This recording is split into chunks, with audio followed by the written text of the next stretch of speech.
الا بغيتي فقاس راقي ومقرمش بحال ديال المناسبات، جربي هاد الفقاس البريستيج باللوز والكركاع. كيجي ساهل في التحضير وبمقادير مضبوطه. نبداو على بركه الله. كنحتاجو في المقادير 3 البيضات، ضروري البيض يكون بدرجه حراره المطبخ، واحد ساشي ديال الفاني، تقدروا تنسموا باش ما بغيتو تنسموا بالفاني اولا قشور البرتقال. عندي واحد نصف كاس من الحليب. هاد المقادير راها مضبوطه البنات، غير تبعوا الطريقه. نصف كاس من الزيت النباتيه، ما كنكثرش الزيت انا فقاس. كاس من سنيده، الحلاوه كتبقى على حسب الذوق ديالكم.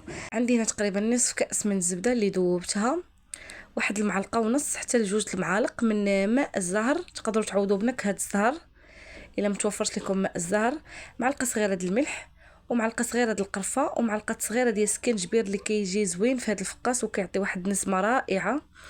جوج خمارات من وزن 8 غرام. دقيق تقريبا واحد من 500 غرام حتى ل 600 غرام اللي هزات لي في هذا الفقاس. وهنا اللوز باش غادي نزين الفقاس، تقريبا غير واحد الرابعه هنا اللي خدا ليا الفقاس. بالنسبه للمقادير راها مضبوطه. وتقريبا واحد تقريبا رابعه ديال الكركاع للتزيين. خديت هنا واحد القصريه اولا اناء يكون شويه واسع باش تخدموا فيه على راحتكم. هنا درت 3 البيضات، ضروري البيض يكون بدرجه حراره المطبخ. الا عندكم البيض البنات صغير تقدروا تستعملوا 4. المهم انا هذا شويه هذا البيض كبير استعملت غير 3. درت واحد ساشي ديال الفاني، تقدروا تنسموا باش ما بغيتو بساشي ديال الفاني اولا قشور البرتقال. ضفت كاس من سكر سنيده. الحلاوه كتبقى على حسب الذوق ديالكم كتحكموا فيها. ضفت نصف كاس من الزيت النباتيه، كنحرك هكا بواحد الفويه. كنخلطوا هاد المكونات. غادي نضيف نصف كاس من الزبده اللي ذوبت. كنخلطوا هاد المكونات مع بعض مزيان. ضروري تاخذوا واحد الفويه اولا تستعملوا ايديكم. انا ضفت نصف كاس من الحليب حتى هو كنخلطوه هكا باش كيدخل مع المكونات. الملح والقرفه وسكنجبير اللي كيتواتاو بزاف في هذا الفقاس، غير جربوهم انا متاكده غادي يعجبوكم. كيجيو لذاذ بزاف، كيعطي واحد النسمه لذيذه في هذا الفقاس. غادي نضيف تقريبا واحد المعلقه حتى المعلقه ونص. هنا المهم تقريبا معلقه ونص اولا جوج عامرين ديال ماء الزهر، حتى هو كنخلطوه مع المكونات. صافي دابا غادي نحيد الفويه وغادي نخدم بايديا. غادي نبدا نضيف الدقيق بالنسبه للدقيق راني مغربلاه البنات من قبل، وانا غادي نقول لكم بالتدقيق شحال خدا ليا في هذا الفقاس. المهم الدقيق دائما كيتحكم على حساب البيض اللي درتو. الا درتو البيض صغير هنا تقريبا غادي تهز لكم غير واحد نص كيلو ديال الدقيق. درتو البيض كبير غادي يهز لكم تقريبا اكثر من نص كيلو بواحد شويه، يعني تقريبا واحد نص كيلو او رابعه. صافي هنا ضفت خماره ونص ديال الحلوى من وزن 8 غرام، يعني في المجموع 12 غرام ديال الخماره اللي هزات لي في هذا الفقاس. صافي كنبقى نعجن، ما كندلكوهاش، غير كنجمعوها هكا بصبعنا. صافي حتى كنجمعوا العجينه خاصها تكون مرخوفه البنات، ما تكونش قاصحه باش كتسهل عليكم في الخدمه. ما تقصحوش العجينه باش كيجيكم الفقاس زوين وكيجيكم هشيش. الا قصحتوا العجينه كيجيكم الفقاس مدقص وما كيجيش زوين. المهم انا قسمتهم على 3 الكرات.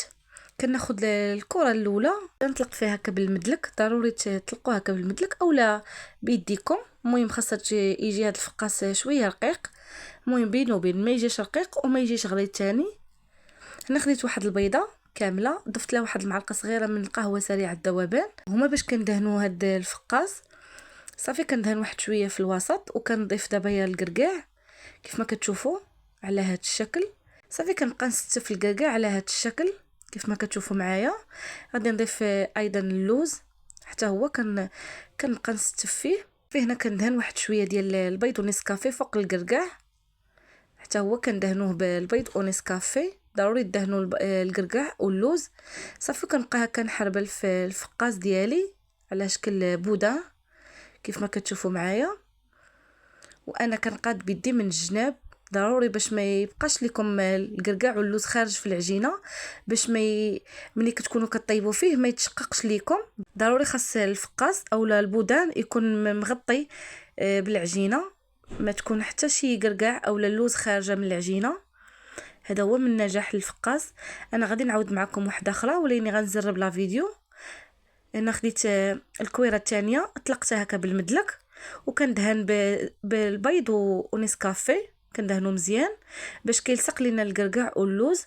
صافي كنبقى نستف الكركاع وكنستف ايضا اللوز على هذا الشكل كيف ما كتشوفوا معايا، وكندهنهم ضروري تدهنوا بالبيض او نيسكافي. صافي هنا بعد ما كملت الفقاس كامل اللي عندي درتو هنا في اللاطه اللي فرشت ليها ورق الزبده اي بابي كويسون، دهنته من الوجه ديالو بالبيض او نيسكافي اللي تبقاو لينا في الاول، زينته بشويه ديال البافون اي بذور الخشخاش، وخديت واحد الابره اللي تكون جديده اللي تقبت بها الفقاس باش ما يتشققش ليكم. ضروري تقبوا هكا، تقبوا الفقاس كامل باش ما يتشققش.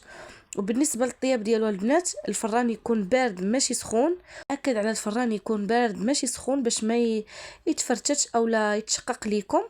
والعافيه تكون الشمعه، تكونوا ناقصين العافيه بزاف، ومره تبقاو تطلعوا عليه اولا تخلوا الفران مبسم ما تسدوش الفران. هذا هو الشكل ديالو، تقريبا واحد الساعه اللي خدا لي ديال الطياب على عافيه مهيله بزاف. هنا غطيته بواحد البلاستيك غذائي وغادي نخليه تقريبا غير واحد ساعتين. انا ما غاديش نخليه ليله كامله، تقريبا غير واحد الساعتين. غادي نديرو في واحد الصينيه وغادي نغطيه بواحد البلاستيك غذائي. ما تحتاجوش كاع ديروا واحد المنديل اولا تفزقوا المنديل، غير غطيوه بواحد البلاستيك اولا السلوفان. صافي هنا تقريبا دازت واحد الساعتين. غادي نبدا نقطع فيه. هانتوما كيف ما كتشوفوا معايا راه بدون تشققات، ما كيتهرش وما كيتفرتش ليكم ابدا، وكيتقطع بسهوله. غير تبعوا الطريقه ديالي. والاهم ان الفران البنات انا كنأكد على هذه القضيه ديال الفران يكون بارد ماشي سخون. ضروري طيبوا الفقاس ديالكم في الفران يكون بارد، والعافيه راه فحال الشمعه حتى كيطيب على خاطرو وكياخذ ما كياخذش لكم الوقت بزاف، تقريبا غير واحد الساعه. صافي هنا الفقاس راه كيبغي الطياب يكون مهيل باش كينجح معاكم وما كيتهرش. صافي انا غادي نبقى نقطع فيه هكا كيف ما كتشوفوا معايا، راه ما تهرش وما تفرتتش، كيجي ناجح هذا الفقاس. غير تبعوا الطريقه ديالي انا متاكده غادي ينجح معاكم. كيف ما كتشوفوا معايا انا غادي نوريكم الحبه، راه ما كتهرس ما كيتفرتش ما والو. وبالنسبه للوز راه كيف ما كتشوفوا معايا راني ما فزقتوش، درتو مباشره. صافي هنا خديت الفقاس ديالي حطيته في اللاطه. بالنسبه دابا للطياب ديال الفقاس باش غادي نحمروه خاص الفران يكون سخون. انا نمشي على الفران لاعلى درجه، ضروري يكون الفران ديالكم سخون يكون حامي. غادي تدخلوا ليه الفقاس وتنقصوا العافيه تكون مهيله بزاف بحال الشمعه. العافيه تكون من الفوق، ولكن ضروري البنات تكونوا ناقصين العافيه باش كيتحمر. ملي كيتحمر تقدروا تشعلوا الفران من الفوق ومن التحت. المهم انا شعلت غير من التحت العافيه فوق منه. صافي حتى كتحمر وكنقلبوا للجهه اخرى ثاني باش كيتحمر كياخذ واحد اللوين زوين.